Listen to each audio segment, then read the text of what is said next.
Hi there, you're watching the Gardens and Graveyards channel.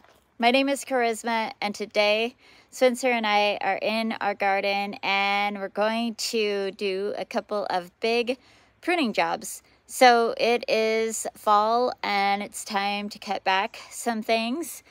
I am going to use a new tool, a Greenworks hedge pruners. They're electric hedge pruners. We use all of the Greenworks electric garden tools. We love them. They're lightweight and easy to use, and they're perfect for home gardening. I wouldn't necessarily recommend them for commercial gardening. They're a little bit lightweight for that, but they're great at home, and they're bright green, so I don't lose them, which tends to be my go-to, lose the tools in the garden. These privets behind me, we've been growing them as a hedge. We've been trying to get them under control and make them a nice dense hedge. So I'm going to give them a light trim and hope that they grow some more branching and more dense foliage. So we're going to work on that, and then this will be the third prune this year. So I don't know if this is going to be a quarterly thing. Privets grow really fast. And then we're going to cut down our hydrangea, and don't cry, I promise it'll grow back just as big and just as robust as ever. I cut it almost all the way to the ground every other year, and the first summer after that big prune, I get a really good flush of flowers, and the second summer, I get a really big bush and an okay flush of flowers, and then the third year, I cut it all the way down again.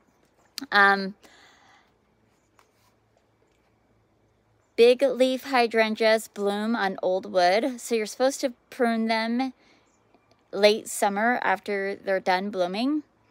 But my hydrangeas don't bloom until the end of August through the month of September and into October.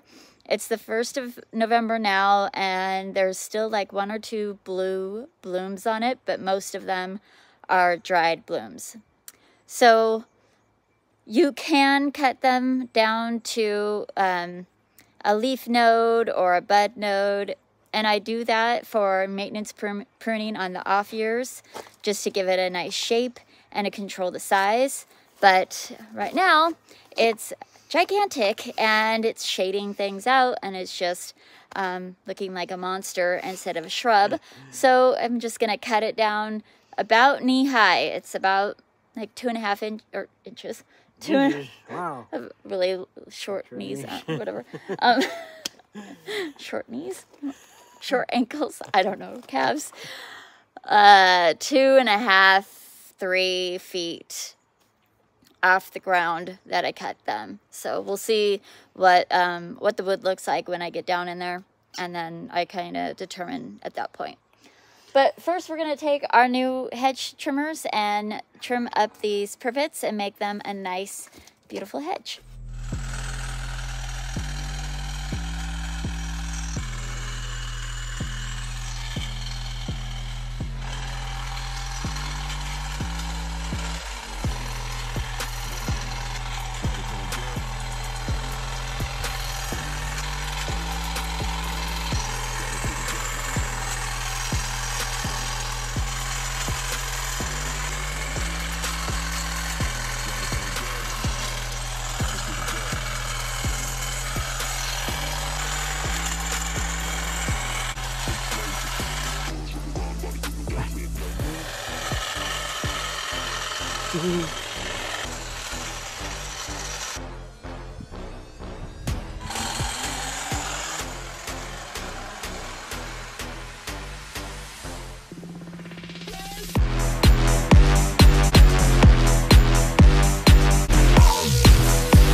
right, that was quick and easy. And now the hedge looks nice and tatey, and the hydrangea got cut down. Not as much as I normally cut it down, but there was a lot of dead wood down in the middle and a lot of spindly kind of branches. So after the initial cut, I went back in through and cut at a leaf node or bud node just to try to ensure that I get some blooms and good growth on it next year. I'm wondering if I should try cutting it back every year instead of every other year or every 2 years. Maybe I should just do it every other year. I've been doing it every 3 years. Maybe I should try every other year.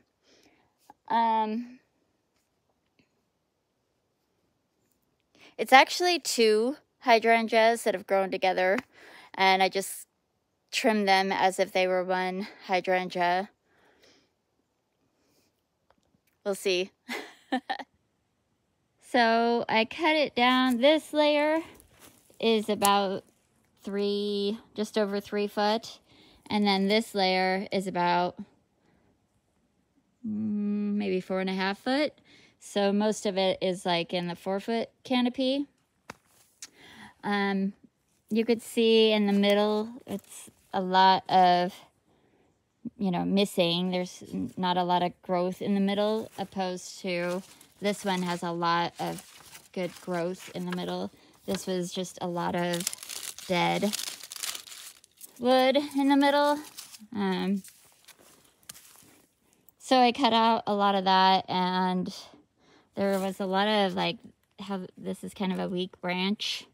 Or this one is a good example. Oh, that's broken. There was a lot of that, but worse, coming way out here. So, it's always a work in progress, as every garden always is. But the more you work on it, the better it gets. I'm really happy with the improvement of those privets becoming a hedge rather than crazy trees that they were trying to be. And I did cut off a really tall branch off this black elderberry. That's the black lace elderberry. It was just, way taller than everything else, and it was just going to catch wind in the storms and possibly break anyway. That shrub put on so much growth this year. I'm so happy with it. My lemony lace one, it did not do so well, so I think we're going to plant a new one in there next spring. I think it'll do a lot better now that the privet's under control. And next year, after the rhododendron blooms, which is this shrub here, we'll be taking off a lot of this height because we've been working on rejuvenating it. And you could see how much good dense growth is in this lower part now, which means I can take off a bunch of this and bring the canopy down and make it a nice, tight, dense shrub. But we can't do that until after it blooms next year. You could see all of next spring's blooms are already forming up and getting ready to rock and roll. Plus, everything just looks so much cleaner. We've been doing a lot of fall cleaning. Spencer took out a ton of rose campium all right here. That little clump got left, but this big dense hedge of it got removed, and we removed it from over here. Yeah, everything's just getting a lot cleaner. The next thing is to remove all this strawberry and divide the irises that are underneath there. In some ways, fall pruning is my favorite because on days like this, when the temperature is so perfect, it's like 57 degrees, and it is dry. It's been dry for a couple of days, so pruning everything, you're not getting soaking wet, you're not walking in mud, and the plants aren't all, you know, getting moldy and icky yet. So I love when the weather cooperates with gardening tasks so that it's comfortable and fun to be out here in the garden and working on improving it always. And celebrating this beautiful space that we get to live in and celebrating our lives. And I hope today you're celebrating your life. And we will see you in the next video. Bye.